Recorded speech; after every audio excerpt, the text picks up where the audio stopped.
Hello बच्चों, so the question here is a force of 5 Newton acts on a 1.5 kg body initially at rest. The work done by the force during the first second of the motion of the body is. Option A है 5 joule, option B है 5/6 joule, option C है 6 joule and option D है 75 joule. ठीक है, सो देखो बोल रहा है कि एक बॉडी है मेरे पास.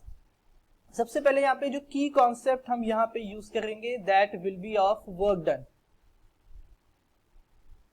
ठीक है, किसका की कॉन्सेप्ट यूज करेंगे? वर्क डन का. अब देखो इस क्वेश्चन को करने के दो तरीके, या तो मैं बेसिक जो मैथमेटिकल एक्सप्रेशन है वर्क डन का that is force into displacement, या तो मैं ऐसे वहां से कर लूं कि मैं एक सेकंड में बॉडी का मेरा कितना डिस्प्लेसमेंट आया मैं वो निकाल लूं, देन उसे मैं फोर्स से मल्टीप्लाई कर दूं.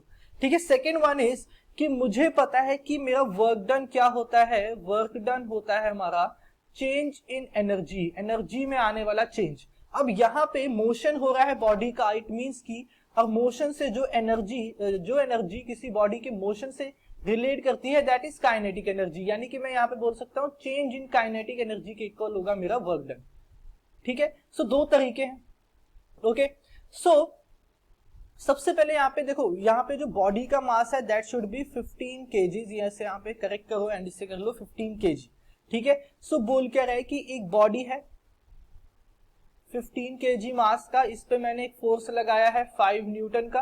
ठीक है, इनिशियली ये बॉडी मेरा रेस्ट पे है.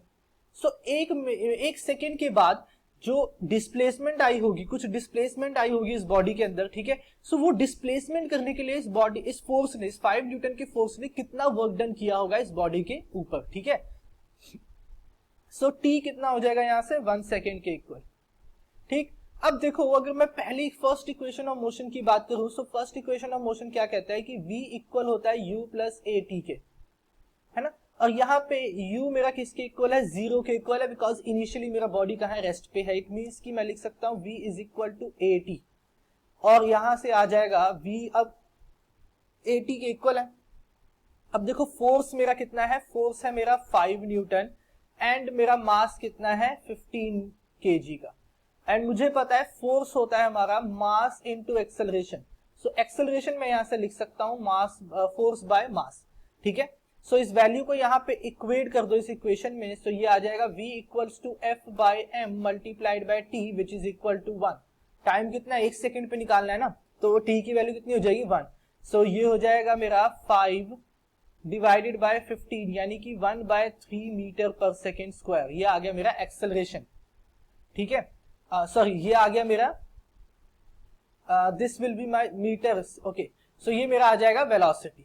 ये मेरी फाइनल वेलोसिटी आ गई 1 सेकेंड के बाद. 1 सेकेंड के बाद ये वेलोसिटी हो जाएगी बॉडी की. ठीक है, अब मुझे निकालना है एनर्जी. अब देखो काइनेटिक एनर्जी हमारी क्या होती है? काइनेटिक एनर्जी होती है हाफ एम वी स्क्वायर, और इनिशियली बॉडी रेस्ट पे था तो इनिशियल काइनेटिक एनर्जी भी 0 होगी.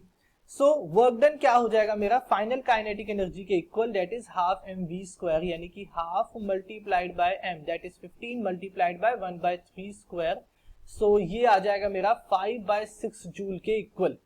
सो ये होगी इस बॉडी की, इस बॉडी पे वर्क डन हुआ होगा 1 सेकेंड ऑफ मोशन के लिए. ठीक है, 1 सेकेंड का जो मोशन होगा, पहले सेकेंड का पहला सेकेंड का जो मोशन होगा इसका, इतना वर्क डन किया होगा उस फोर्स ने इस बॉडी के ऊपर. सो ऑप्शन बी हमारा करेक्ट है. I hope you understand it well. Thank you.